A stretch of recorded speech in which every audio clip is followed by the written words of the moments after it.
What's going on, everyone? So it looks like we're going to get a Luka extension next weekend on either the 2nd or the 3rd. Luka is expected to fly to the U.S., sign his extension, and then go back to Slovenia by August 4th when they have their first kind of training session to prepare and get ready for the Eurobasket. Now, this comes from the Slovenia head coach, kind of basically spilled the beans. And Luka Doncic is expected to sign his extension, a 4-year, $229 million deal with the Lakers on August 2nd or 3rd before rejoining Slovenia August 4th. And again, Slovenian head coach Alexander Seklevic, probably butchered that. I expect him to arrive after August 4th when he has completed all his obligations in the U.S.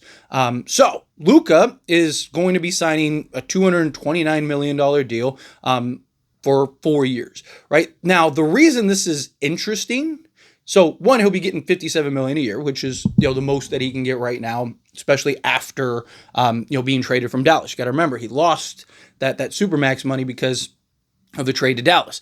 But the reason I think this is interesting for a couple reasons. One, he obviously is signing it early, which secure your bag. You're going to go play in Eurobasket, right? Because there was some talks and some rumors that he might, finish in Slovenia. Like, don't panic, don't freak out if he doesn't sign it immediately. He might finish what he does in Europe and then come back over, right? And then sign that extension. But it looks like he's going to do it before because, look, something happens, you want to, have the money, you want to have the bag, you want to have the security, which, knock on wood. But secondly, the fact that it's a 4-year deal.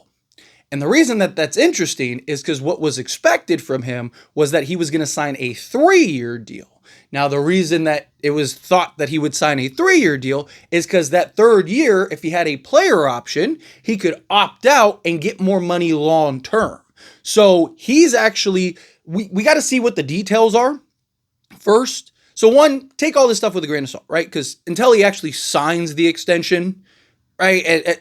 Look, I'm not saying he's not going to sign the extension. I'm talking about like the details on the extension right now. Take that with a grain of salt. I fully expect Luka to sign the extension. I've talked about how, I've been very confident that Luka's going to sign the extension. And the fact that he's recruiting for the Lakers tells you he's going to sign the extension, right? You're not recruiting for a team that you're planning on leaving or you're contemplating thinking about leaving. You're not going to recruit all these guys. So keep a grain of salt with the details, the 4 years, $229 million, that we'll see. If he does sign that, though, that's huge for the Lakers because that, one, gives the Lakers more time, allows the Lakers to kind of readjust, recalibrate whenever LeBron leaves, right? Because the original thought was, okay, he's going to sign a 3-year deal with the player option for year 3, because once he gets to 10 years in the league, he can then now sign a new contract, a new extension, and get a higher percentage increase, right? So a higher percentage into the cap. So he can kind of start to recoup a lot of the money that he lost out on in Dallas. So to an extent, if this is true, he's kind of taking a discount for the Lakers for a year because, again, he'd have that extra year, really 2 years, right? That because after 2 years, he could opt out, get a new contract, and really kind of skyrocket. So that means the Lakers would actually have him cheaper. $57 million is still a lot of money, but instead of it being, $65 million or whatever it is, right? Like the Lakers would have him for a couple extra years, which would kind of give them a little more wiggle room before he goes and gets that new extension, right? So that's something to kind of keep in mind for the Lakers, which is really good. But also, again, it gives the Lakers, if this is true, it gives the Lakers that extra 2 years of wiggle room. Because the concern is, okay, he's going to sign a new extension, so Lakers would have him at least 3 years. They'd have him this year and then 2 more years, right? LeBron's leaving after a year, maybe 2. So the concern was that Lakers finish this iteration with LeBron and Luka, right? And then if LeBron leaves, Lakers might only have a year or 2 to kind of round out this roster before Luka could potentially leave. Well, now what this does is now, like, let's say LeBron leaves next year, right?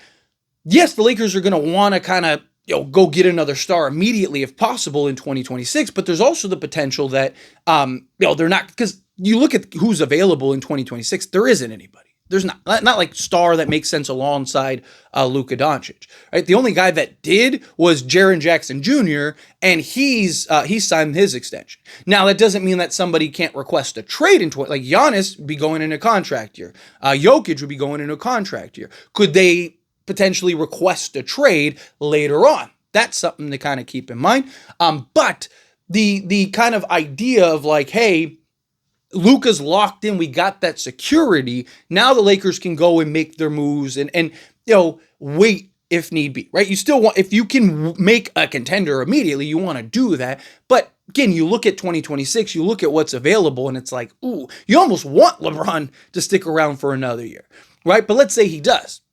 Say he plays this year and he plays next year, which I don't think he's retiring next year because his other son is going to come. Right, so he'll get to play with his other son. Now, does that mean he wants to go and play with his son wherever his son is at, or does that mean he wants to go? He's fine playing with the Lakers. He just wants to play against his son.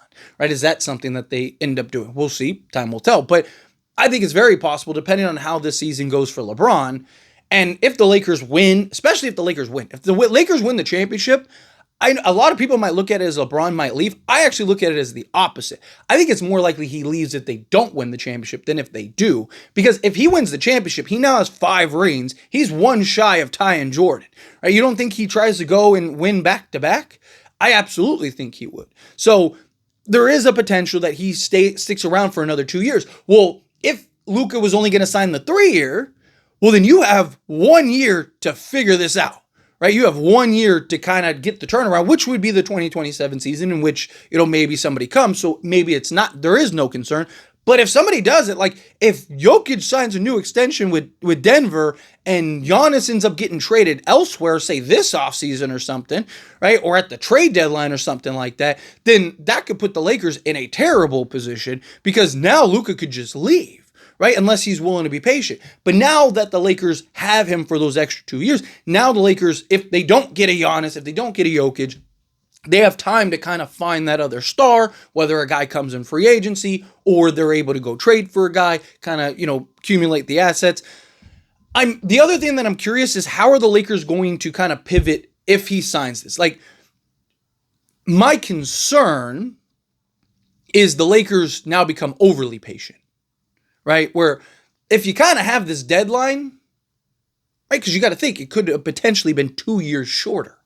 So if you have this like 2 years shorter deadline, there's more urgency, right? Like, man, we got to build a contender and we got to build a sustainable contender.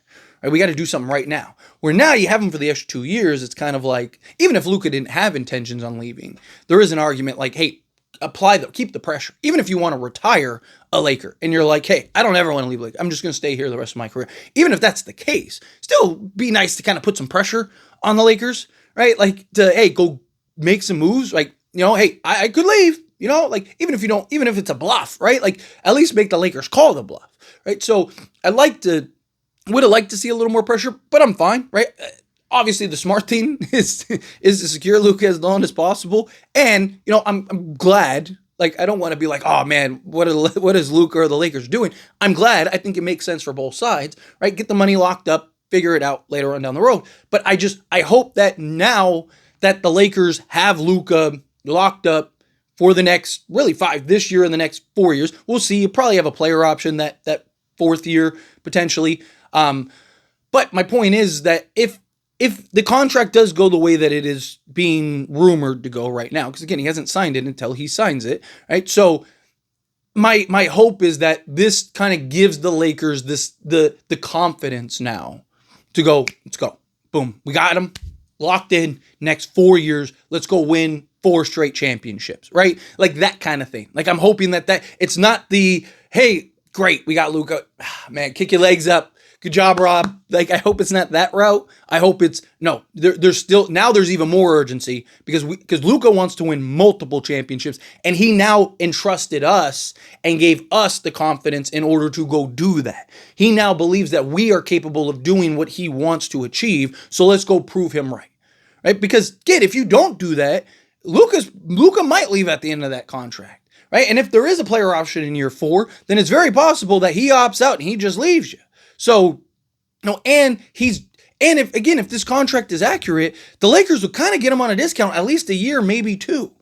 So take advantage of that while you can, right? Like use that to your advantage while you can. And so we'll see kind of how this kind of unravels and unfolds. And I mean, like I said, we're still good week away from getting the actual official. So again, I take it with a grain of salt. Not him signing. I am 99.9999999% that he is signing. However, be cautious on him, like what the years are. I wouldn't be surprised still if it does turn out to be a 3-year deal, or it could be 4 with the player option. I don't know if it'll just be 4 straight. Like, hey, here's 4 years, fully guaranteed. No options, no nothing. Maybe a no trade clause or something like that's thrown in it, right? Like I'm sure that there will be other like little details and stuff and incentives and bonuses and all kinds of stuff, right? If he makes all NBA, if he makes, if he wins the MVP, there'll be all kinds of incentives and bonuses. So there could be something where he could make, 70 million next year if he is MVP, all NBA, and then plus your bonuses for advancing the playoffs and whatnot. But let me know your thoughts and opinions down in the comments. That being said, if you haven't liked this video, hit that like button. Helps me out. So we enjoy these types of videos, and I truly appreciate it. Not subscribe channel, hit that subscribe button, turn on the bell notifications. Appreciate y'all. See you in the next one. Thank you.